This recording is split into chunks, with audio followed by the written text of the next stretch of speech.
உங்கள் கூட்டணிக்குள்ள அன்புமணி ராமதாஸ் பாமக வருகிற பட்சத்தில் உங்களுக்கு முன்னாலே ஆதரவு கொடுத்த திருமாவளவனுடைய நிலை என்னவா சார்? அந்த மாதிரி எதுவும் யாரும் அனௌன்ஸே பண்ணலையே. இல்ல நீங்க யூக மாதிரியான ஒரு பேச்சுவார்த்தையில் இருக்கு. அப்படி இருந்தா இல்ல யாருக்கு பேச்சுவார்த்தை இருக்குன்னு யாரும் இது வரைக்கும் வெளியிடப்படவில்லையா? அந்த மாதிரி எதுவும் சொல்லாத பட்சத்தில் ஏன் யூகத்தின் அடிப்படையில் நம்ம பதில் சொல்ல வேண்டும்? நேற்று மதுரையில் திருமாவளவன் பேசும்போது ஒரு வார்த்தை சொல்றாரு, இது அரசியல் படுத்துறது அப்படிங்கிறது ஆள் பிடிக்கிற வேலை இல்லை அப்படின்ற ஒரு வார்த்தை தெரிவிக்கிறாரு. இல்லை இல்லை, அண்ணன் திருமாவளவன் சொன்னது கண்டிப்பாக திமுகவாக இருக்கும். ஏன்னா திமுக செஞ்சது இல்லை இல்லை திமுகவாக இருக்கும். ஏன்னா ஆள் பிடிக்கிறது அண்ணன் சொன்னது. இப்போ திமுக தான் எல்லா இடத்துலையும் எங்களுடைய எம்எல்ஏக்களே பர்ச்சேஸ் பண்ணுற வேலையில் இறங்கியிருக்காங்க. ஒவ்வொரு இடத்துலையும் 40 கோடி 50 கோடி. நேற்று வரை நாங்கள் திரும்பவும் சொல்கிறோம், நேற்று வரை இந்த முயற்சி தொடர்ந்துட்டு தான் இருக்குது. திமுக சார்பாக திமுகவை சார்ந்த நபர்கள் நேற்று வரை இந்த முயற்சியை 40 கோடி 50 கோடின்னு விலை பேசும் வேலைகளை நேற்று வரை செய்து கொண்டு தான் இருக்காங்க. மீண்டும் ஒன்று சொல்கிறோம், நேற்று வரை பல கோடிகள் கைப்பற்றப்பட்டிருக்கு. இந்த முயற்சிகளில் ஈடுபட்ட நெட்வொர்க்லேருந்து நேற்று வரை பல 2 கோடிக்கு மேலே பிடிபட்டிருக்கு. நிறைய இடத்துல இது சம்மந்தப்பட்ட பணங்கள் எங்கெங்கெல்லாம் பதுக்க வைத்திருந்தாலும் அனைத்து பணங்களும் ரொக்கமாக பிடிபட்டுள்ளது. 2 கோடிக்கும் மேலே பிடிபட்டதாக எங்களுக்கும் தகவல் வந்துள்ளது. இன்னும் பல இடங்களில் இந்த மாதிரி எம்எல்ஏக்களை பர்ச்சேஸ் பண்ணுவதற்காக கொடுக்கப்பட்ட பணம் திமுக சார்பாக அவங்களுடைய தலைமை சார்பாக செந்தில் பாலாஜி சார்பாக கொடுக்கப்பட்ட பணம் ஆங்காங்கே பதுக்கி வைக்கப்பட்டிருந்திருக்கு. அந்த பணங்களை கைப்பற்றும் நடவடிக்கை எடுத்துகிட்டு வர்றோம். ஸோ நிறைய இடத்துல இது மாதிரியான பணங்கள் பதுக்கி வச்சுருக்காங்க. இப்போவும் சொல்கிறோம், இன்றளவிலும் அந்த முயற்சிகள் தொடர்ந்து கொண்டே தான் இருக்குது. திரு ஸ்டாலின் அவர்கள் கண்டிப்பாக இந்த முயற்சியை கைவிட வேண்டும். இல்லை என்னன்னா இல்லை அதை தெளிவாக தான் அங்கேருந்து வந்த கூட்டணியில் இருந்த கட்சிகள் சொல்லியிருக்காங்களே. அதாவது கூட்டணியில் இருந்த கட்சிகள் என்ன சொல்லியிருக்காங்க, திரு எடப்பாடி அவர்களும் திரு ஸ்டாலின் அவர்களும் இல்லை அது முயற்சி தான் நடக்குது. அதோட அவங்களுடைய கண்டிஷன் என்ன, இது எம்எல்ஏக்களும் நீங்கள் பலம் பேசும்போது அவங்க கண்டிஷன் என்ன பண்ணுறாங்க, சபாநாயகருக்கு எதிராக நாங்கள் நம்பிக்கை வாக்கெடுப்பு கொண்டு வரோம், அதற்கு எதிராக நீங்கள் வாக்களிக்க வேண்டும். அது வாக்களித்தாலே அரசை டிஸ்மிஸ் பண்ணுறோம், அரசுக்கு எதிராக பண்ணுறது. ஸோ அதை தானே அவங்களுடைய முயற்சி. ஸோ அந்த முயற்சி தானே இப்போ அவங்க கொண்டு வரதுக்காக விலை பேசிகிட்டு இருக்காங்க. அவர்களுக்கு தேவை இன்னைக்கு சும்மாவா திரு அனிதா ராதாகிருஷ்ணன் சொல்கிறாரு, நாங்கள் எங்களுடைய திருச்சி சிவா எப்போ வேணாலும் மத்திய அமைச்சர் ஆவான்னு. எந்த நம்பிக்கையில் சொல்கிறாரு மத்திய அமைச்சர் ஆவான்னு? மத்திய அமைச்சர் ஆவார்னா நீங்கள் பேச்சுவார்த்தை முடிஞ்ச பிறகு தானே மத்திய அமைச்சர் ஆவார். அப்போ இவர்களுக்கு என்ன உறுதி சொல்லப்பட்டது? இன்றைக்கி சும்மா ஒரு முன்னாள் அமைச்சர் திமுக சார்பாக இன்றைக்கி அவர் தான் இது வரைக்கும் பேசாதவர் இன்றைக்கி பேசுகிறாருன்னா அவருக்கு என்ன கொடுக்கப்பட்ட அசைன்மெண்ட்டு? இன்றைக்கி அவர் என்ன சொல்ல வர்றார், எங்களுக்கு பின்னால் பிஜேபி இருக்கிறது, திமுகவுக்கு பின்னால் பிஜேபி இருக்கிறது, அதனால் நாங்கள் அசைக்க முடியாத சக்தின்னு சொல்ல வர்றாரா? அதானே சொல்ல வர்றாரு. நாங்கள் எப்போ வேணாலும் எங்களுடைய திருச்சி சிவா மத்திய அமைச்சர் ஆவான்றாரு.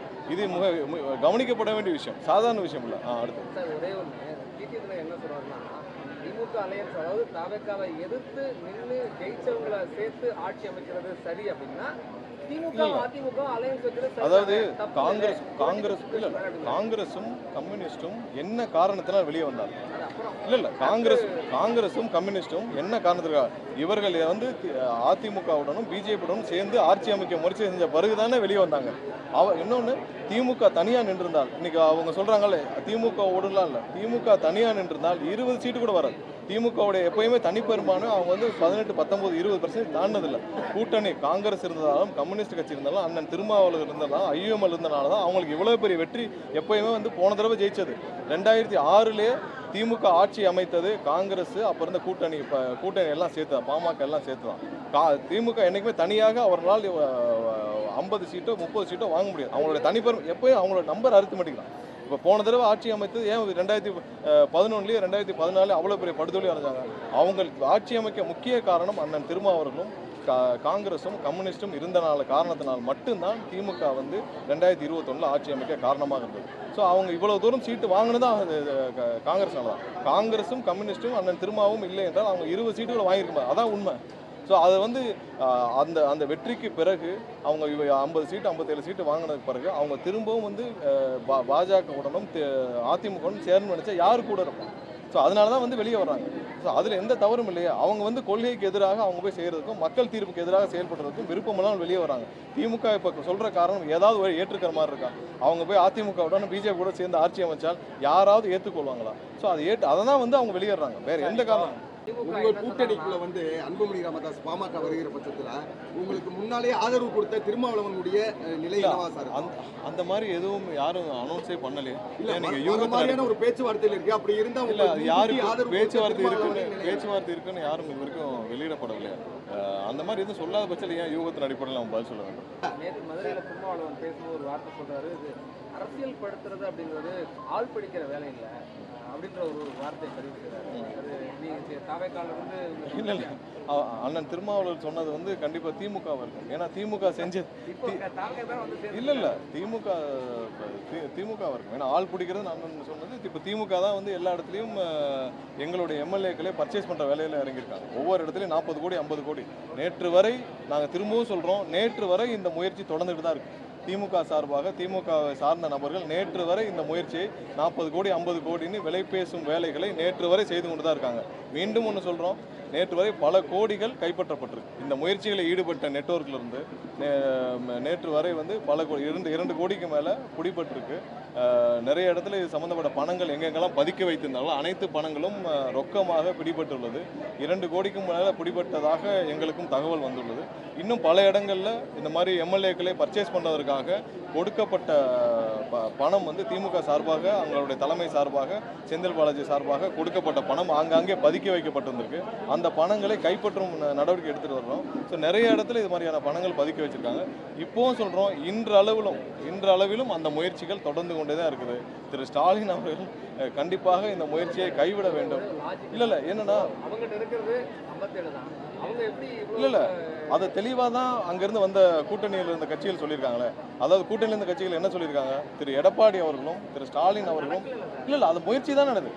அதோடைய அவங்களுடைய கண்டிஷன் என்ன, இது எம்எல்ஏக்களும் நீங்கள் பலம் பேசும்போது அவங்க கண்டிஷன் என்ன பண்ணுறாங்க, சபாநாயகருக்கு எதிராக நாங்கள் வந்து நம்பிக்கை வாக்கெடுப்பு கொண்டு வரோம், அதற்கு எதிராக நீங்கள் வாக்களிக்க வேண்டும். அது வாக்களித்தாலே அரசை டிஸ்மிஸ் பண்ணுறோம், அரசுக்கு எதிராக பண்ணுறது. ஸோ அதை தானே அவங்களுடைய முயற்சி. ஸோ அந்த முயற்சி தானே இப்போ அவங்க கொண்டு வரதுக்காக விலை பேசிகிட்டு இருக்காங்க. அவர்களுக்கு தேவை இன்னைக்கு வந்து சும்மாவா திரு அனிதா ராதாகிருஷ்ணன் சொல்கிறாரு, நாங்கள் வந்து எங்களுடைய திருச்சி சிவா வந்து எப்போ வேணாலும் மத்திய அமைச்சர் ஆவான்னு. எந்த நம்பிக்கையில் சொல்கிறாரு மத்திய அமைச்சர் ஆவான்னு? மத்திய அமைச்சர் ஆவார்னா நீங்கள் பேச்சுவார்த்தை முடிஞ்ச பிறகு தானே மத்திய அமைச்சர் ஆகும். அப்போ இவர்களுக்கு என்ன உறுதி சொல்லப்பட்டது? இன்றைக்கி சும்மா வந்து ஒரு முன்னாள் அமைச்சர் திமுக சார்பாக இன்றைக்கி வந்து அவர் தான் இது வரைக்கும் பேசாதவர் இன்றைக்கி பேசுகிறாருன்னா அவருக்கு என்ன கொடுக்கப்பட்ட அசைன்மெண்ட்டு? இன்றைக்கி வந்து அவர் என்ன சொல்ல வர்றார், எங்களுக்கு பின்னால் பிஜேபி இருக்கிறது, திமுகவுக்கு பின்னால் பிஜேபி இருக்கிறது, அதனால் நாங்கள் வந்து அசைக்க முடியாத சக்தின்னு சொல்ல வராரா? அதானே சொல்ல வராரு. நாங்கள் வந்து எப்போ வேணாலும் எங்களுடைய திருச்சி சிவா வந்து மத்திய அமைச்சர் ஆவான்றாரு. இது கவனிக்கப்பட வேண்டிய விஷயம், சாதாரண விஷயம் இல்லை. அடுத்து சார் ஒரே ஒன்று என்ன சொல்றாருன்னா, திமுக அலையன்ஸ் அதாவது தாவேக்காவை எதிர்த்து நின்று ஜெயிச்சவங்களை சேர்த்து ஆட்சி அமைக்கிறது சரி அப்படின்னா திமுக அதிமுக அலையன்ஸ் வைக்கிறது அதாவது காங்கிரஸும் கம்யூனிஸ்டும் என்ன காரணத்தினால் வெளியே வந்தாங்க? இல்லை காங்கிரஸும் கம்யூனிஸ்டும் என்ன காரணத்துக்காக இவர்கள் வந்து அதிமுகவுடனும் பிஜேபியுடனும் சேர்ந்து ஆட்சி அமைக்க முயற்சி செஞ்ச பிறகுதானே வெளியே வந்தாங்க. இன்னொன்று திமுக தனியாக நின்றிருந்தால், இன்னைக்கு அவங்க சொல்கிறாங்களே திமுக ஓடலாம் இல்லை, திமுக தனியாக நின்றிருந்தால் 20 சீட்டு கூட வராது. திமுகவுடைய எப்பயுமே தனிப்பெரும்பாலும் அவங்க வந்து 18, 19, 20% தாண்டதில்லை. கூட்டணி காங்கிரஸ் இருந்ததாலும் கம்யூனிஸ்ட் கட்சி இருந்தாலும் அண்ணன் திருமாவளவன் இருந்ததாலும் ஐயுஎம்எல் இருந்தனால தான் அவங்களுக்கு இவ்வளோ பெரிய வெற்றி எப்பயுமே வந்து போன தடவை ஜெயிச்சது. 2006 திமுக ஆட்சி அமைத்தது காங்கிரஸ், அப்போ இருந்த கூட்டணி எல்லாம் சேர்த்து தான், பாமக எல்லாம் சேர்த்து தான். திமுக என்றைக்குமே தனியாக அவர்களால் 50 சீட்டோ 30 சீட்டோ வாங்க முடியாது. அவங்களுடைய தனிப்பெரும் எப்பயும் அவங்களோட நம்பர் அரித்மெட்டிக் தான். இப்போ போன தடவை ஆட்சி அமைத்தது ஏன் 2011 2014 அவ்வளோ பெரிய படுதோல்வி அடைஞ்சாங்க? அவங்களுக்கு ஆட்சி அமைக்க முக்கிய காரணம் அண்ணன் திருமாவர்களும் காங்கிரஸும் கம்யூனிஸ்டும் காரணத்தினால் மட்டும்தான் திமுக வந்து 2021 ஆட்சி அமைக்க காரணமாக இருந்தது. ஸோ அவங்க இவ்வளோ தூரம் சீட்டு வாங்கினதான் காங்கிரஸ்னால தான். காங்கிரஸும் கம்யூனிஸ்ட்டும் அண்ணன் திருமாவும் இல்லை என்றால் அவங்க 20 சீட்டுகளை வாங்கியிருப்பாங்க. அதான் உண்மை.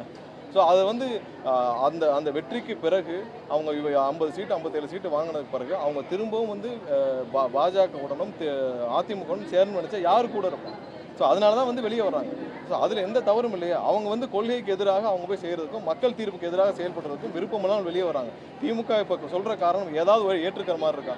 அவங்க போய் அதிமுகவுடன் பிஜேபி கூட சேர்ந்து ஆட்சி அமைச்சால் யாராவது ஏற்றுக்கொள்வாங்களா? ஸோ அதை தான் வந்து அவங்க வெளியேறாங்க. வேறு எந்த காரணம்